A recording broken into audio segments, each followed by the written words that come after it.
Good afternoon. Welcome and thank you for joining us today for this session of Allied PLM LunchBytes.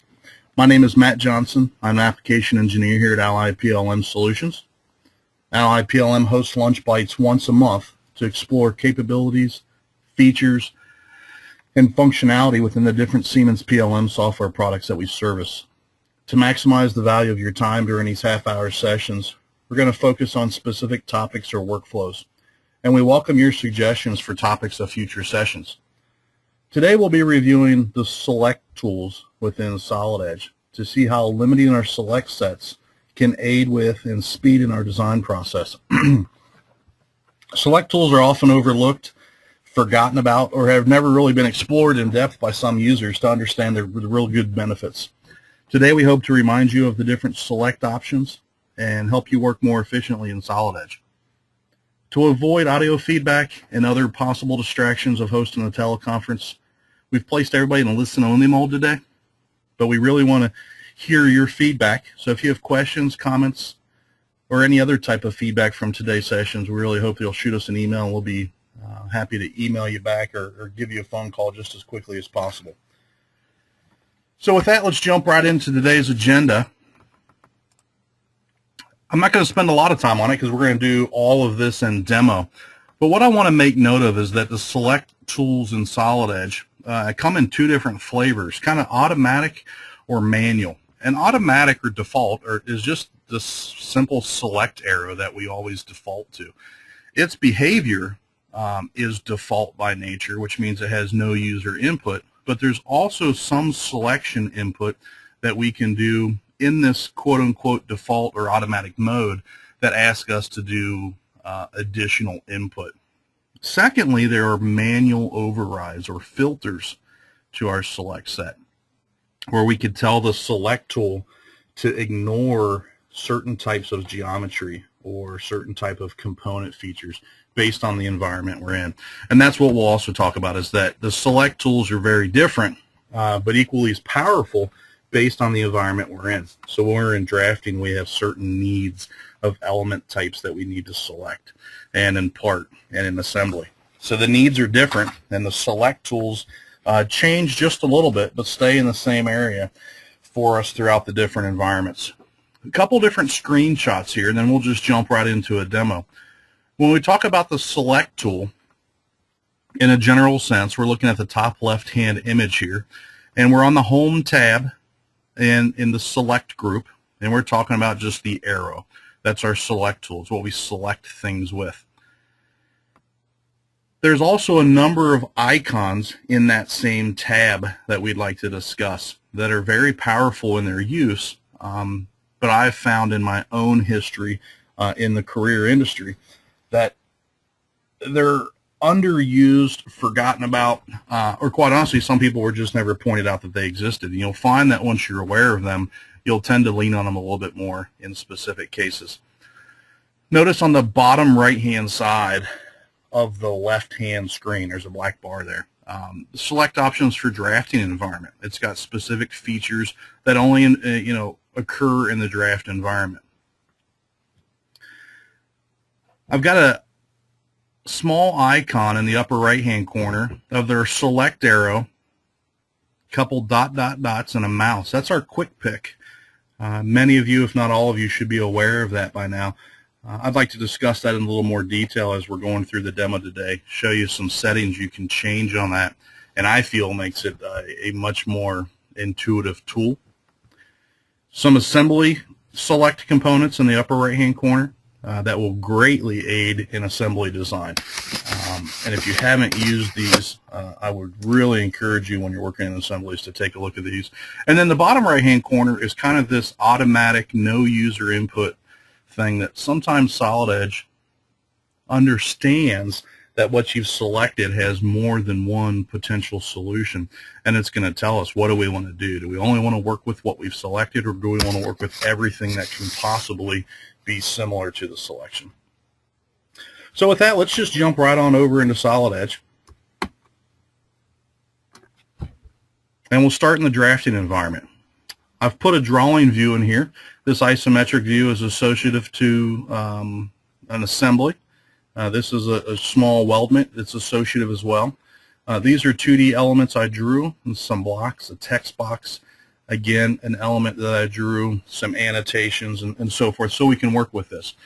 So in general, when we talk about the select tool, we're talking about the icon here that is our select tool. Now in the draft environment, it gives us a command bar. And in general, in Solid Edge, whenever we see a command bar, we want to stop and we want to look through the options. So that's what we're going to do. We're going to go through each and every option that's on the command bar and talk about what it does. We're going to look at the options one by one, but notice there's different things that we can toggle on or off. Directional fence. This is our fence selection. This is ST6 functionality, directional fence. If you're not aware of it, it's a handy feature. ST5 and prior, you had basically inside and overlapping and outside and overlapping. Top-down selection versus bottom-up selection has a very different approach to how we select things in our draft environment. And then the Smart Select tool, very powerful for picking geometry that's the same. Not necessarily geometry, I guess I should say entities or elements. And then this would be our select fence shape. So we'll go through each of these. I also want to point out there's a select all command in the draft environment. We'll look at that right before we leave the draft environment. But let's go back through the options right now and take a look at what we can do. Notice there's an all layers or an active layer only. We've gotten calls to tech support many times saying, hey, I can't select this on my drawing. I can't select this. Active layer only was selected. So by default you want all layers on, but if you're putting things on layers that you don't want selected, this would be a really good method to not select those, to do active layer only. I'm going to disable everything and only leave wireframe selected now, and note the behavior. Note that I can't pick my drawing view. I'm snapping my mouse. I can't pick anything. I can't pick annotations. I can't put block or text. These are wireframe elements. These are elements that I drew using the sketch command. The benefit here is if I want to fence select a whole lot of things, I'm only going to get these elements that fit in this select filter. So if I go back to the filter and turn everything else back on again, you'll note another one that's real common is relationship handles. In this case, I'm going to turn off wireframe, but I'm going to show my relationship handles, because sometimes we want to delete or remove relationship handles, but in trying to do so, we end up deleting the geometry of the part. By turning off wireframe, I can't select the sketch elements, but I can select, and I'm going to hit delete here, I can select the relationship handles. So I'm undoing that, Control Z. So you can see how changing these select set filters really help you make the intended edit without having to zoom in and waste a lot of time. What we might do in the past is come in here and try to pick this handle. I'm going to talk about it more in the part mode, but one of the tricks I want to show you with Quick Pick is that I use it as an intentional part of my design process. If you right click to get your Quick Pick, notice that there's an options menu here. And if I select this, I have turned down my wait timer to 200 milliseconds. It's the lowest possible. By default, it's set at 700, but I know that I'm going to use this as an active command. So as soon as I hover and quit moving my mouse, it will expose itself. We'll say that again in the part environment, but editing the Quick Pick timer option is a very helpful thing when we talk about select sets.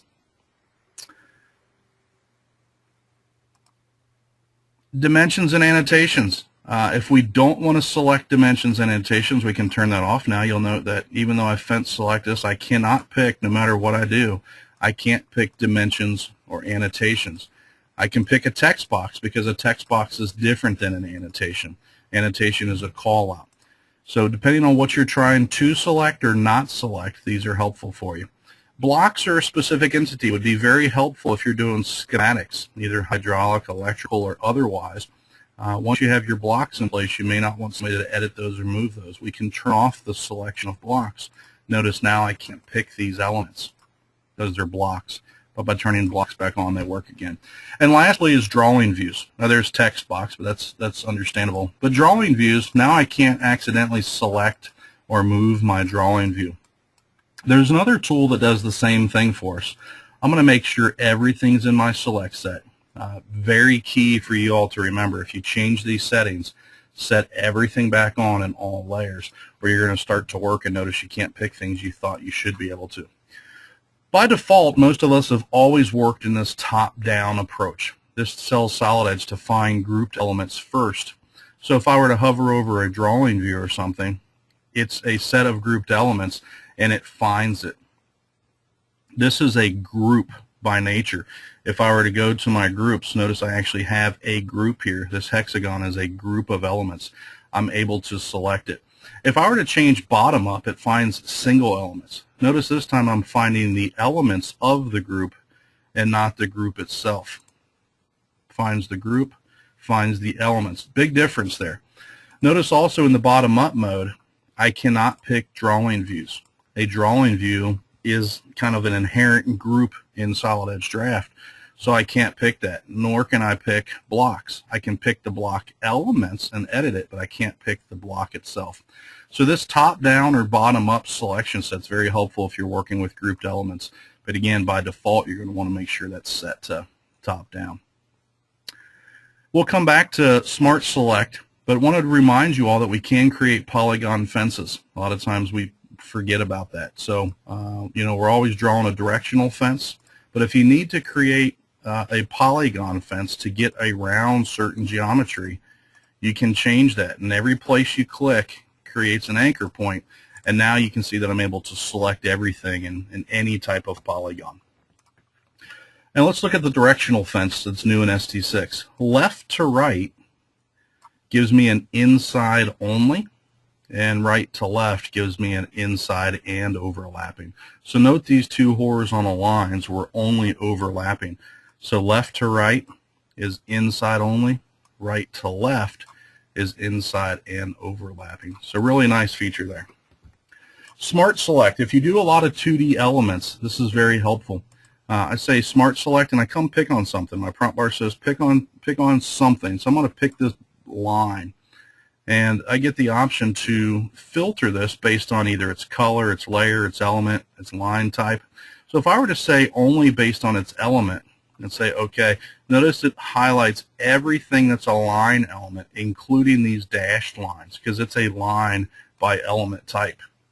If I were to select the same line again and say element and line type, notice this time it only picks the perimeter and does not pick the dashed lines. So a helpful tool to select certain things. If I pick the red element and say only by color, even though the circle is a different element type, by color though, it's in the select set. So very helpful tool. This is also very good for dimensions. I can select a dimension and say give me every element type, and I can highlight all of the dimensions on a drawing if I need to delete them or edit their properties. By select set, then I can edit the properties of a dimension, and in this case maybe we just change the color of driven to something. And you note we can change those all very easily. And last example here is by element type, gives me all of my annotations. So if you're trying to select a lot of balloons or a lot of callouts on a drawing, this is a very helpful method to do that. That covers everything in the drawing environment. Last but not least would just be, how do you get a clean drawing? I want to start from scratch, but I still want my drawing views. The trick here is if we use the select all command and hit delete, whenever we try to delete everything, we cannot delete a drawing view without being warned. Solid Edge is going to say, are you sure you want to delete the drawing views? And we can say, no, I don't want to delete the drawing views. But it still selected all the other elements of the draft and then deleted those. So a select all delete, hit no when prompted, and you will still have your drawing views to edit and move forward with. Let's take a look at a part environment.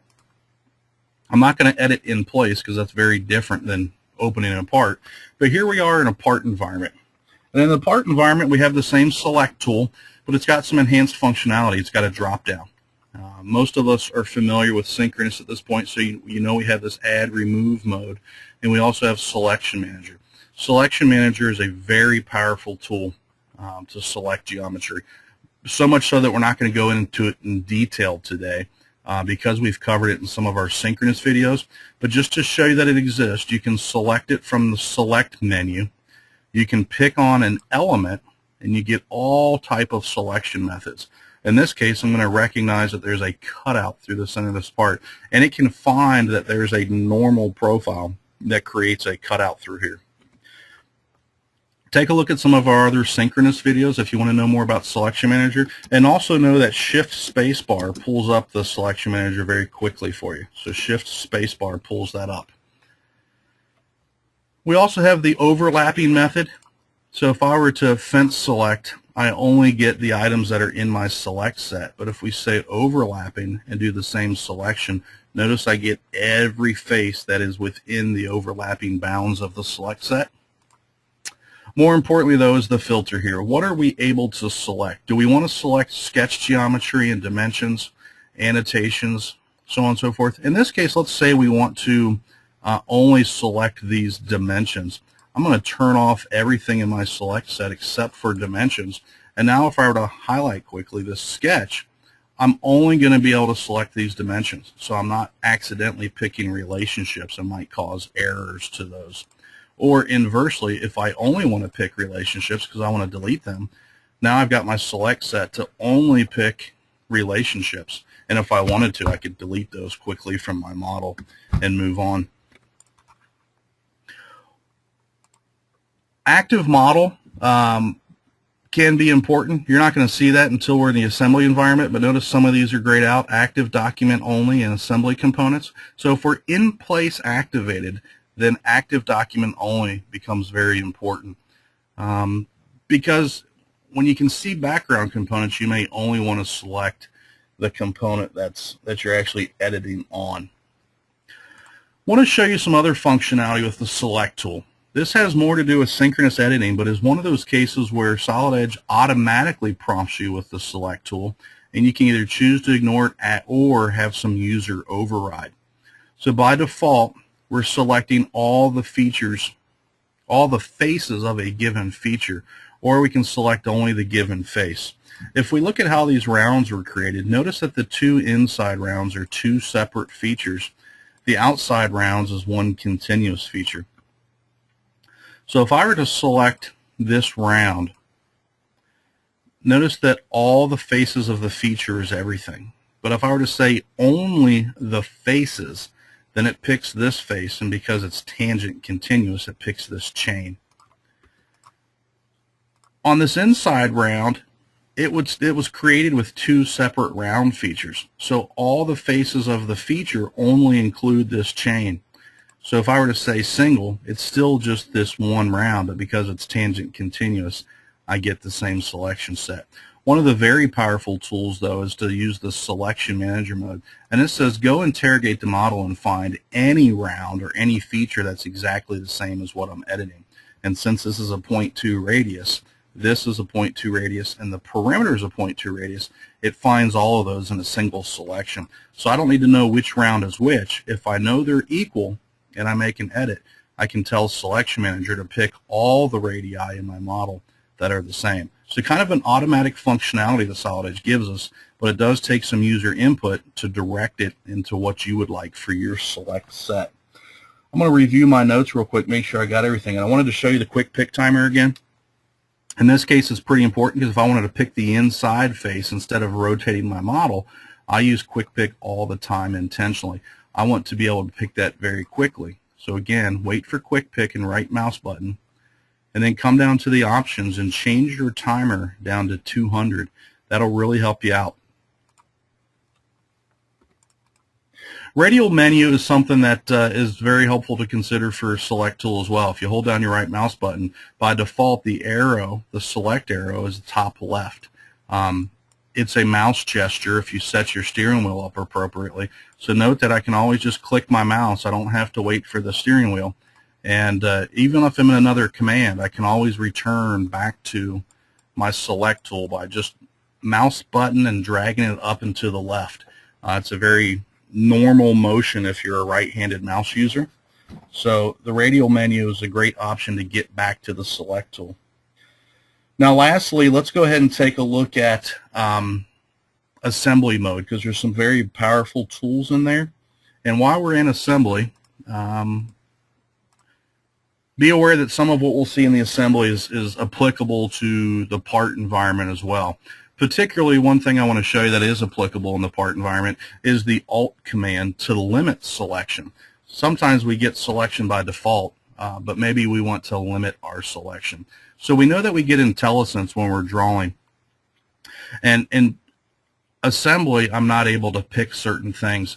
There's a couple different reasons in selections for assembly that we need to be aware of. One of them is that peer locate is turned on. So if you're trying to select elements of a peer, notice now I can select them because peers is turned on. And now notice when I get over key points, I get my IntelliSense. There's times, though, that based on your model geometry, IntelliSense is too active and you don't want it to apply. If you hold down the Alt key, it suppresses IntelliSense temporarily. So notice now I'm not getting any key points. Even if I hover over that midpoint, I don't get any IntelliSense until I let go of the Alt key, and now IntelliSense comes back. So it's just when the Alt key is placed, it deactivates IntelliSense. The other thing that's very important for selection in the assembly is a part's activation status. If I were to inactivate this part, and I'll have to close out of the sketch to do that, you'll note that I won't be able to select it. So I'm going to say inactivate this part. I can't do a lot of things with it. Let's just say inspect. I can't pick this part because it's inactive. If I activate the part, then it becomes selectable.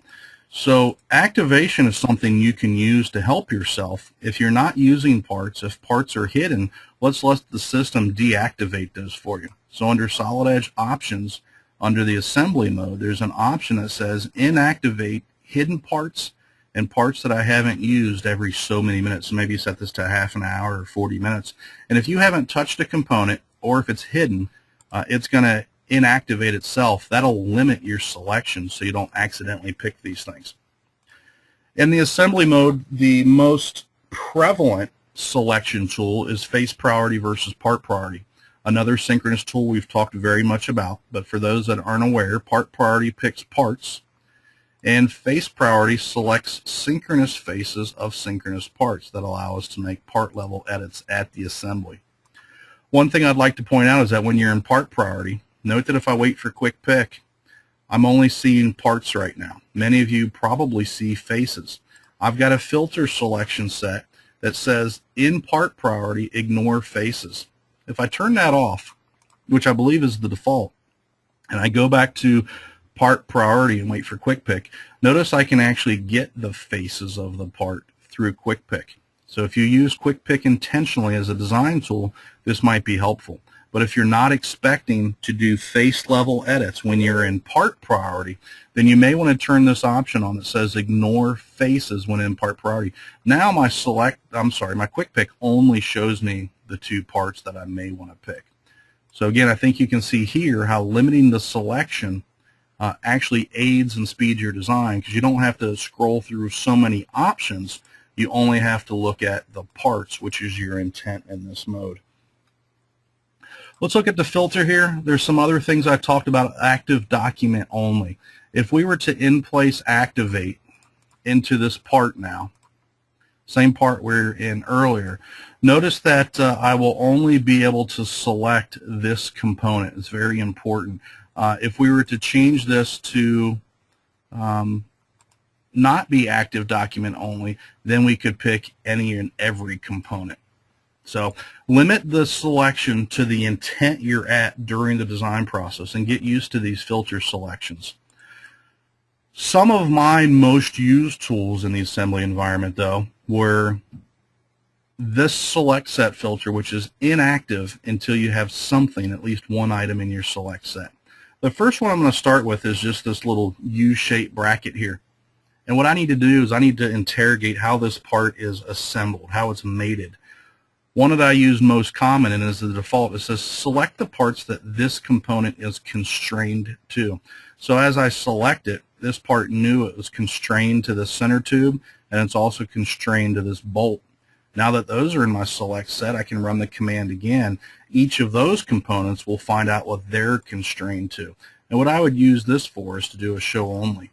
And now I can look at a subsystem of my overall assembly and make logical edits without having to see everything in my assembly at one point in time. We're running toward the end of our half an hour, so let me get through a couple of these last ones a little more quickly. The other ones that are really helpful is just select all the identical parts. Notice that all these nuts are identical, but they're in different subassemblies. I've got a pin subassembly, and I've got a pin X subassembly, and I've got some of them that are just at the top level in a group. That selects all of them. But if I were to select one of these again and say pick the identical parts in identical subassemblies, notice it's only highlighting these two nuts because they're both in pin 1 subassembly. Pin 1 is used twice, and so the nut is identical in both of those subassemblies. Likewise, if I were to pick a different one and say pick all in the same subassembly, this guy is not in a subassembly. He's at the top level, so he's not picking anything. So it's very helpful to be able to select these tools, and if I were to say pick all identical parts, I can get them all. Or if I want to make a very intelligent edit, in this case I want to know that the subassembly is different than overall parts, and I can annotate this just by changing the color, that these two components are different because they're in a different subassembly. And now if I came back in here and said go ahead and pick all the identical parts, it picks them again. So last but not least, automatic selection for Solid Edge. If I pick this nut and I change this color, Solid Edge says, hey, I realize this part is used in more than one place at this assembly level. Do you want to change all of the occurrences, only the selected part? Well, yeah, go ahead and change them all for me. I didn't select them, but I appreciate you doing that for me. So automatic select sets happen when we do things like styles. They also happen when we do transfer and disperse, particularly disperse. It knows our assembly is used in more than one place. A command that I haven't used much but is really powerful is select visible parts only. So assuming that this bracket will be hidden, I'm going to rotate this around, and I'm going to say pick visible parts only. Note that as I rotate my select set, these components weren't visible to me when I made the selection, so they're not in the select set. I can do the same thing by looking at the bottom of the part and say visible parts only. Well, these two tubes weren't visible when I looked at it from the bottom, so they're hidden. So these are great ways to make view configurations. Snap a few components that you need in your view and use those on a regular basis. And since I mentioned view configurations, it's a tool that we should all know well about, but it very definitely is part of proper select sets. And if you're not using the snapshot view, I'd encourage you to take a look at that. Snapshot allows you to just take a picture of your current configuration without having to save a specific one and get back to it quickly. I kind of use it as my working view. I need to get back to this, but I don't really want to save it for a drawing or for future use. But let me take a snapshot view real quick. While I talked about the Alt key earlier, not being able to select IntelliSense, I want to point you out to the Solid Edge community. There's a great blog article out there right now called 51 Uses for the Alt key in Solid Edge. Great little nugget of information there. And I'm just looking through a couple high-level notes I had. And the last thing I wanted to talk about when we talk about selection is that sometimes selection is as simple as using your fence. But maybe the fence, you need to rotate your view to get it. If I'm trying to select these two pockets, I need this pocket and this pocket, and I'm struggling to do just that. You can rotate your view. My select set is always rectangular though, and if I'm having a problem with that, let's orient our view in a way that it's normal or more perpendicular. That'll then allow us to select the faces that we intend to select. Let me check my filters here. And then we can pick the faces of the part. So a lot of great selection tools here, and I hope you take advantage of those. I would really encourage you to get used to using the radial menu for select, and I'd also encourage you to look at your quick pick timer and turn that down a little bit. Before we leave you today, I want to remind you that all of our LunchBytes are available for replay. And you can also sign up for our upcoming LunchBytes. Our upcoming LunchBytes will be on ST7 after the release at Solid Edge University. But particularly today's session, since there wasn't a lot of slides for agenda, I want to encourage you to watch this again and look at some of these select tools. Consider them when you're in a draft environment, you're having trouble picking entities, or you're in an assembly environment and you're struggling to manipulate the different levels of your assembly and only select certain components and understand their relationships to one another. So select tools have been in the Solid Edge software forever. Many users don't take advantage of them. I want to encourage you to do that. One way to take advantage of some of these tools that have been around for a long time is just taking training, fundamental training or advanced training. We always offer training here at Ally PLM. Take a look at our website for the schedule. Current promotion is you can get a free 3D Connection Space Mouse Pro if you sign up for training between now and the end of June. So take advantage of that if you or your company is looking to get some users trained. And lastly, we're promoting a data management webinar that's coming up on May the 7th. So if you or your company has the need to manage data better than just on some sort of file share or to control revision histories, take a look at this free webinar. You can sign up for it on the website. And lastly, we mentioned Solid Edge University. It's not too late to register. Myself and Navjot Gill from Ally PLM will both be presenting.